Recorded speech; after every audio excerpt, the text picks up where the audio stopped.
बेहद, जिसकी कोई सीमा नहीं होती। बेहद नफरत या चाहत कुछ भी हो सकती है, लेकिन हद की बेहद तक जाने के लिए भी बड़ा जिगरा चाहिए। रात का वक्त, एक बड़ा सा विला और उसमें एक बड़ा सा कमरा, कम रोशनी और विला के चारों तरफ पहरा, हर तरफ बंदूक की बंदूक के से लैस पहरेदार।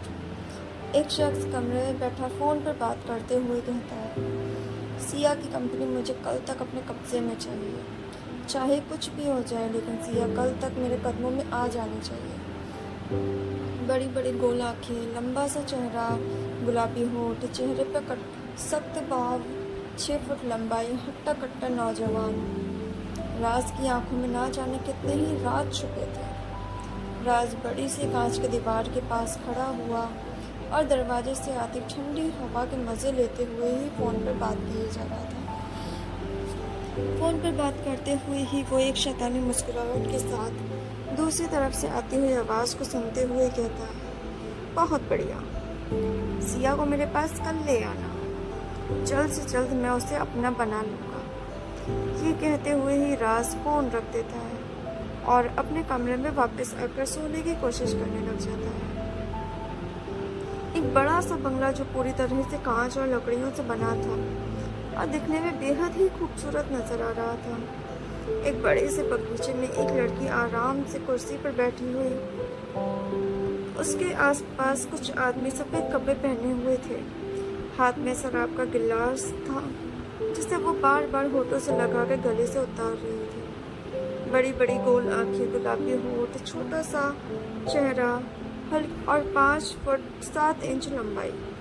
कुर्सी पर बैठी और मेज पर अपनी पैर टिकाए हुए सिया बहुत खूबसूरत नजर आ रही थी। सिया की खूबसूरती का कोई जवाब नहीं था, ना ही उसके सामने किसी की जुबान खुलती थी। सिया का असिस्टेंट उसके सामने सिर झुकाए एक डर के साथ कहता है, कोरिसा, राज सिंह शरावत ने हम सबको बर्बाद करने के बारे में सोच लिया है और सारी तैयारियां भी कर ली हैं। कल उनकी बहुत बड़ी साजिश को अंजाम दिया जाएगा।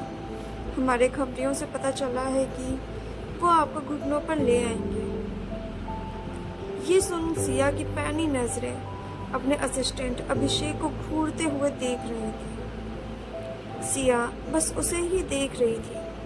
तभी वो कांच के गिलास को टेबल पर रखती है और ठीक से बैठ जाती है और अभिषेक को देखते हुए कहती है, चिंता मत करो, सिया किसी के आगे झुक जाए ये उसकी फितरत नहीं। सिया के आगे दुनिया झुकती है और सिया उस बिजनेस टाइकून के आगे झुक जाए ये नामुमकिन है। ये सुनते ही वहाँ एक खामोशी छा गई। इतने में ही एक शख्स भागते हुए हड़बड़ा कर वहाँ आया और लंबी लंबी सांसें लेते हुए बोला, कोरिसा, हुकुम सा आज ही भारत आए हैं, वो आपको बुला रहे हैं। ये सुनकर ही सिया हैरानी के साथ उसे देखते हुए कहती है, ये सब साफ करो और राजमहल चलने की तैयारी करो।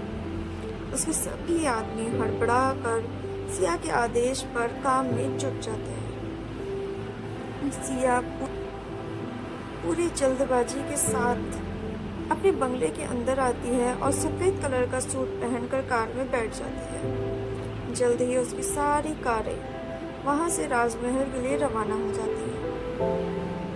कुछ देर बाद सिया राजमहल लौट आई थी और आते से ही अपने बड़े भाई विराट से मिलकर सीधा अपने पिता के पास चली जाती है। एक बड़े और आलीशान से कमरे में सिया के पिता अदरांश प्रताप सिंह एक बड़ी सी कुर्सी पर आराम से बैठे आंखें बंद किए हुए थे। सिया बिना किसी इजाज़त वहां आकर अदरांश को अपने गले से लगा लेती है और भावुकता उसके साथ कहती है, बाबा साहब, कितने दिनों बाद आप यहाँ आए हैं, कितना याद किया हमने आपको, पता भी है आपको कुछ?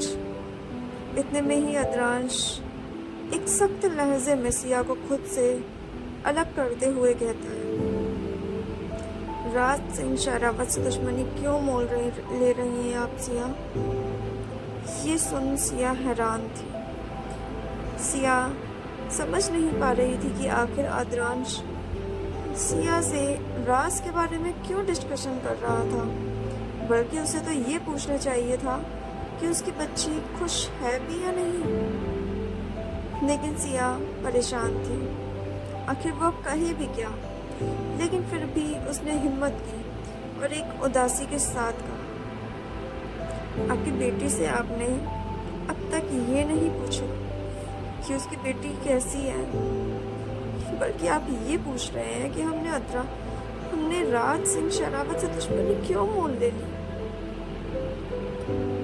ये सब कहते हुए सिया की आंखें भीग गई थी और होंठ कांपने लगी थी।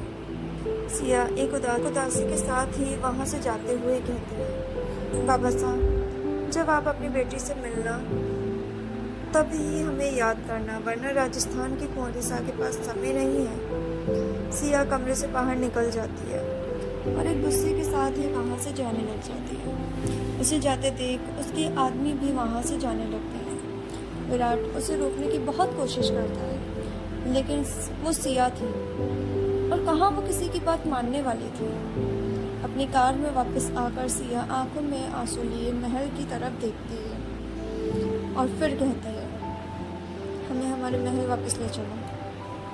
अगली सुबह